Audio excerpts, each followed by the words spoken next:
पाहूया। मंत्री संजय शिरसाट नेहमी त्यांच्या वक्तव्यामुळे चर्चेत असणारा नेता पुन्हा एकदा त्यांनी एक वक्तव्य केलं आणि यामुळे चर्चा सुरू झालेली आहे। डीजेमुळे त्रास होतो, डीजेऐवजी बाहेरगावचे भारी बँड पथक ढोल पथकावरती भर लावा, ऐकायला पाहायला छान वाटतं।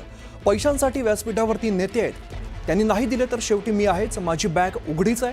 आपण व्हिडिओची चिंता करत नाही असं पालकमंत्री संजय शिरसाट यांनी स्पष्ट केलंय। व्यासपीठावरून केलेल्या या वक्तव्यामुळे सभागृहात एकच हशा पिकला। 40 गावचं बँड मागवा ना, वैजापूरचं मग उधरचं मागवा, पैसे कमी पडले ते सर्व लोक आहेत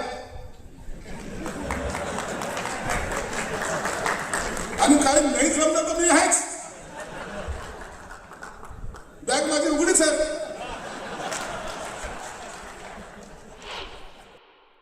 आता ह्याच्यावरती आपण काय बोलू शकतो? बॅग उघडी आहे त्यांची, कारण हे जे लुटलेले पैसे आहेत त्या बॅगेत आहेत। भ्रष्टाचाराच्या पैशावरती तुम्ही गणेशोत्सव साजरा करा, हा स्पष्ट संदेश आहे।